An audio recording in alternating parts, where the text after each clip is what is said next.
Most people don't realize that some of the most powerful foods and healing plants in North America were never created in laboratories, never packaged in plastic, and never advertised on television.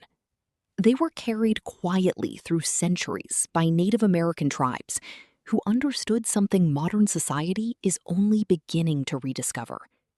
Survival does not come from convenience. It comes from resilience, from plants that endure drought, flood, frost, and neglect. Plants that fed entire communities long before supermarkets existed. What if I told you that some of these forgotten superfoods can still grow in your backyard today, often with almost no maintenance at all, and that a few of them, especially the one waiting at number 10 and the astonishing perennial at number 11, were once considered so valuable they were treated almost like medicine and currency combined? This is not just gardening. It is the recovery of lost knowledge. Knowledge built slowly over generations by people who observed nature with relentless patience. In a world facing rising food costs, soil depletion, unpredictable weather, and increasing dependence on fragile systems, these plants matter again. Quietly, powerfully, perhaps more than ever before. The first plant on this list is a legendary survivor hiding in plain sight. Jerusalem artichoke, scientifically known as Helianthus tuberosus, looks innocent at first glance. Tall yellow flowers, a cheerful appearance, but beneath the soil lies one of the most productive survival crops ever cultivated in North America. Native American tribes across the eastern woodlands relied on these underground tubers for dependable calories during harsh seasons because they could survive cold temperatures that destroyed other crops. European settlers later adopted them, yet industrial agriculture eventually pushed them aside because they were difficult to standardize and transport commercially. That was a mistake. Jerusalem artichokes are loaded with inulin, a prebiotic fiber that supports gut health and blood sugar stability. They thrive in poor soil, survive drought, and return year after year with almost no assistance. Plant the tubers in full sun during early spring, give them moderate spacing, and prepare yourself for abundance. Once established, they become nearly indestructible, a forgotten food security system buried beneath the earth. Then there is amaranth, Amaranthus hypochondriacus, a plant so resilient it almost seems engineered for collapse scenarios. Indigenous civilizations throughout the Americas cultivated amaranth both for grain and leafy greens long before modern wheat dominated the landscape. Its tiny seeds contain remarkable amounts of protein, magnesium, iron, and essential amino acids. Yet, despite its nutritional superiority, industrial farming marginalized it because it did not fit the standardized grain economy. Amaranth does not care. It tolerates heat, it tolerates drought, it grows where other crops surrender. Plant it after the last frost in loose soil with direct sunlight. Water lightly once established. The leaves can be harvested young, like spinach, while the seed heads provide nutrient-dense grain later in the season. It survived, quietly, for centuries, and in a future shaped by climate instability, it may rise again. Few plants carry the same aura of endurance as Echinacea purpurea. Native American tribes used this striking purple perennial extensively for wound care, infections, fevers, and immune support. Long before pharmaceutical industries existed, Echinacea was already known as a frontline medicinal herb of the plains. Then modern medicine dismissed it for decades as folk wisdom. Now, science is slowly catching up. Echinacea attracts pollinators, survives difficult soils, and returns stronger every year. Plant it in full sun with well-draining ground and avoid overwatering. Once mature, it handles drought with remarkable composure. The roots and flowers have traditionally been used in teas and tinctures, especially during cold and flu season. But beyond its medicinal value, Echinacea symbolizes something deeper, a perennial reminder that not all ancient knowledge was primitive. Some of it was simply ignored. And if you think these plants are impressive now, wait until you see what appears at number 10. Next comes pawpaw, Asamina triloba, perhaps the most mysterious fruit tree native to North America. Native tribes harvested its custard-like fruits for generations across eastern forests. Lewis and Clark reportedly survived partly on pawpaws during difficult stretches of their expedition.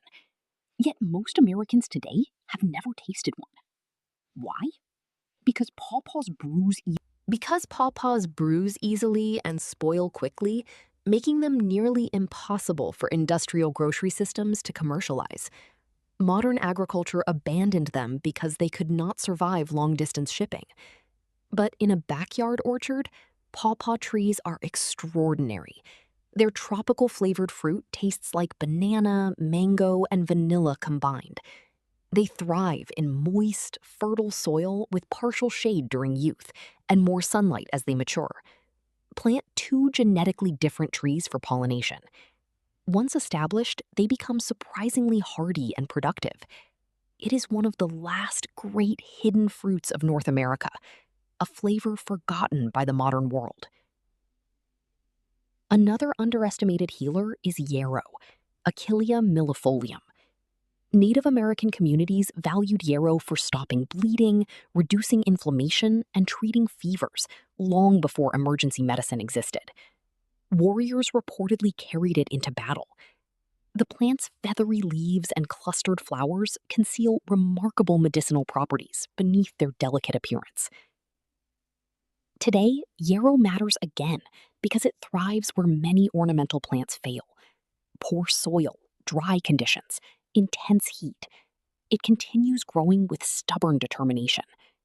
Planted in full sun with minimal watering, overly rich soil actually weakens it.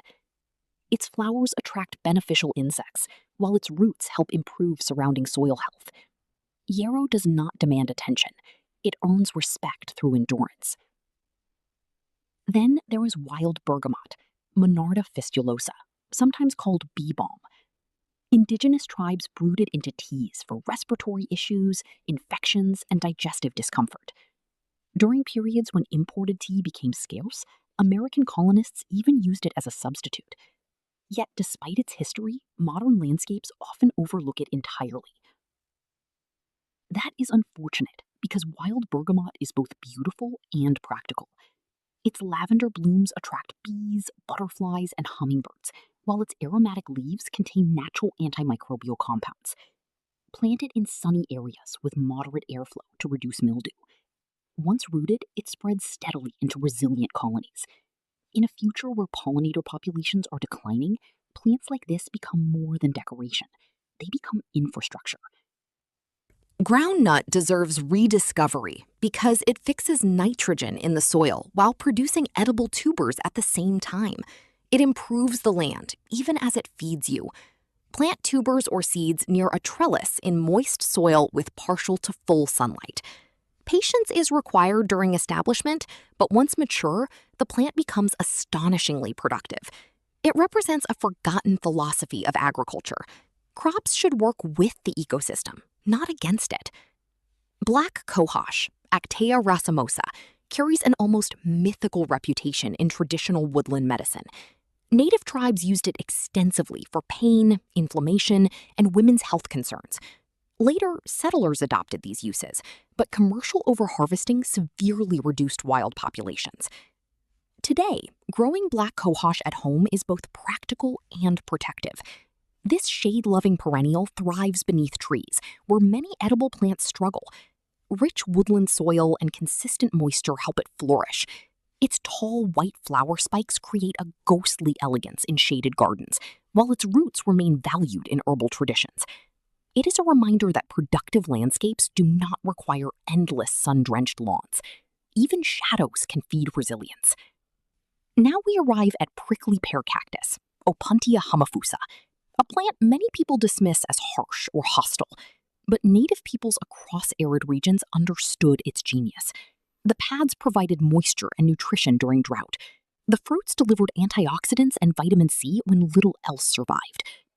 This is where the modern world should pay attention. As water scarcity grows across large parts of America, prickly pear becomes increasingly relevant.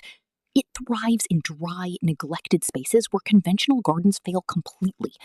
Plant pads directly into sandy, well-drained soil with maximum sunlight. Water sparingly, almost ruthlessly sparingly. Once established, it becomes nearly self-sustaining. Food security in a warming climate may not come from delicate crops. It may come from plants exactly like this. And now, number 10. The legendary camas lily, Camassia quamash.